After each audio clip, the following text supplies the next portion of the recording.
किसान भाइयों सभी को नमस्कार। मैं हूं डॉक्टर विनोद और आज हम बात करेंगे बहुत ही साधारण टॉपिक जिसका नाम है मिल्क फैट डिप्रेशन। अर्थात पशु के दूध के अंदर अगर फैट में कमी है तो हमें उस समस्या को हम कैसे उसका हल निकाल सकते हैं। तो किसान भाइयों सबसे पहले दूध के अंदर फैट नॉर्मल कितनी होनी चाहिए, ये पशु की नस्ल पे निर्भर करता है। अगर हम भैंसों के लिए बात करें तो मुर्रा भैंस के जो स्टैंडर्ड दूध है उसके अंदर 7.2 यानी 7.2% तक फैट यानी वसा होती है और 9% के आसपास एसएनएफ। कहने का मतलब 1 किलो दूध के अंदर 72 ग्राम घी निकलता है और 90 ग्राम पाउडर यानी एसएनएफ निकलता है। बाकी का जो 840 ग्राम है वो दूध के अंदर पानी है। अपने को जो दूध का प्राइस मिलता है वो फैट और एसएनएफ के हिसाब से मिलता है। तो गाय और भैंस के दूध के अंदर फैट और एसएनएफ जिसको हम मिल्क सॉलिड्स बोलते हैं, दूध के अंदर जो ठोस पदार्थ हैं वो भी हम इसको बोलते हैं, उनके द्वारा निर्धारित होती है। तो किसी भी पशु के अंदर फैट और एसएनएफ का दूध के अंदर फैट और एसएनएफ का सही होना बहुत जरूरी है। नॉर्मल अगर हम एचएफ गाय के लिए बात करें तो 4% के आसपास फैट होती है और 8 के आसपास एसएनएफ मौजूद होती है। अगर भैंस के दूध में 7 जितना नॉर्मल है उससे अगर फैट कम है या गाय के दूध में जितना नॉर्मल स्पीशीज के हिसाब से जो एवरेज है उससे कम है तो उसको हम बोलेंगे मिल्क फैट डिप्रेशन। अब दूध के अंदर जो फैट की कमी है उसके कुछ कारण है। कारण क्या है? उसके जो कारण जुड़े हुए हैं वो है खुराक से, पशु की खुराक से। तो पशु की खुराक के अंदर क्या-क्या चीजें होनी चाहिए? पशु की खुराक के जो कंपोनेंट है, जो हम पशुओं को राशन देते हैं, उसके अंदर ड्राई फॉडर है, ग्रीन फॉडर है और कंसंट्रेट जिसको हम दाना बोलते हैं। तो पशु की खुराक के अंदर जो 44% एनएफसी का मतलब नॉन फाइब्रस कार्बोहाइड्रेट, अर्थात 44% से ज्यादा कार्बोहाइड्रेट उसको अनाज से नहीं मिलना चाहिए। जितना हम अनाज दे रहे हैं वो 44% पूरी डाइट का हो सकता है। यानी जो कार्बोहाइड्रेट हरे चारे और तूड़ी से हम सप्लाई नहीं कर रहे हैं पशु को, उनका लेवल 44% से ज्यादा नहीं होना चाहिए। दूसरा जो इम्पोर्टेंट कंपोनेंट है डाइट का वो है एनडीएफ। एनडीएफ का मतलब न्यूट्रल डिटर्जेंट फाइबर। एनडीएफ का लेवल पशु के राशन के अंदर 25 से 35% होना चाहिए। एनडीएफ पशु को सूखे चारे से और हरे चारे से मिलता है। मेनली सूखे चारे से, जिसको हम सामान्य भाषा में तूड़ी कहते हैं। गेहूं का जो दाना निकलने के बाद में सूखा पदार्थ बच जाता है जिसको हम तूड़ी बोलते हैं, उससे एनडीएफ पशु को मिलता है। 70% तक तूड़ी के अंदर फाइबर की मात्रा मौजूद रहती है। फाइबर मतलब मेजर कंपोनेंट जो फाइबर है वो उसका डाइजेशन पशु के र्यूमन के अंदर कम होता है।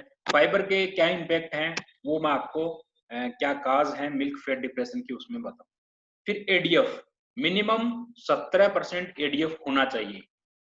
और र्यूमिनल बफर्स, र्यूमिनल बफर्स मतलब पशु के पेट का जो पीएच है वो 6 से ऊपर रहना चाहिए, 6 से 7 के बीच में। अगर र्यूमन का पीएच नीचे आएगा 6 से तो हमें दूध के अंदर फैट कम मिलेगी। तो र्यूमिनल बफर्स भी डाइट के अंदर होना जरूरी है। अभी हम बात करेंगे डाइट की रिक्वायरमेंट के बाद में दूध के अंदर जो फैट कम है उसके मुख्य कारण क्या है। तो जैसा कि मैंने आपको बताया, फाइबर, एनडीएफ और एडीएफ ये पशु को पशु के लिए जुगाली करने के लिए बहुत जरूरी है, जिसको हम रूमिनेशन बोलते हैं।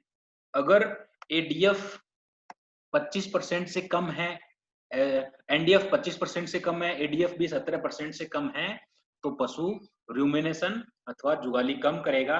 अगर पशु जुगाली कम करेगा तो जो सेलाइवा के कारण जो बफर का काम करता है सेलाइवा, वो काम सही तरीके से नहीं हो पाएगा। तो इसलिए फाइबर का होना बहुत जरूरी है, और फाइबर पशु को हरे चारे और सूखे चारे से मिलता है।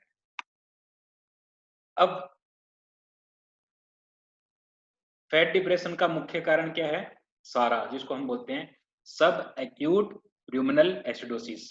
सब एक्यूट र्यूमिनल एसिडोसिस अर्थात पशु के पेट का जो पीएच है, र्यूमन का पीएच, अगर वो 5 से 6 के बीच में है तो हम उसको बोलेंगे सब एक्यूट र्यूमिनल एसिडोसिस। अगर र्यूमन का जो पीएच है वो कम है, तो पशु की खुराक के अंदर जो पॉली अनसैचुरेटेड फैटी एसिड्स हैं, वो अडर के अंदर, लेवे के अंदर शॉर्ट चेन फैटी एसिड्स को बनने से रोकते हैं, और पशु का दूध के अंदर जो फैट है उसमें करीब करीब 80% शॉर्ट चेन फैटी एसिड रहते हैं। तो मुख्य कारण पशुओं के दूध के अंदर जो फैट है उसमें कम होने का कारण है पशुओं के र्यूमन का पीएच कम होना, यानी तेजाब की मात्रा पशु के पेट के अंदर ज्यादा होना। तो इसके लिए, इससे तेजाब से बचाने के लिए, एसिडोसिस से बचाने के लिए हमें पशु को पर्याप्त मात्रा में फाइबर देना चाहिए। अगर फाइबर पशु की डाइट के अंदर पर्याप्त मात्रा में है तो पशु रूमिनेशन अच्छा करेगा, और रूमिनेशन अच्छा करने से पशु का पेट का जो पीएच है वो बैलेंस्ड रहेगा, 6 से 7 के बीच में रहेगा।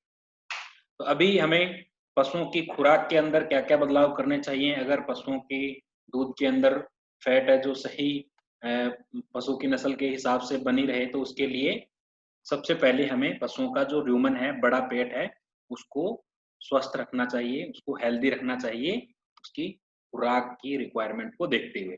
उसके बाद में जो सब एक्यूट र्यूमिनल एसिडोसिस है उसका हमें इलाज करना चाहिए।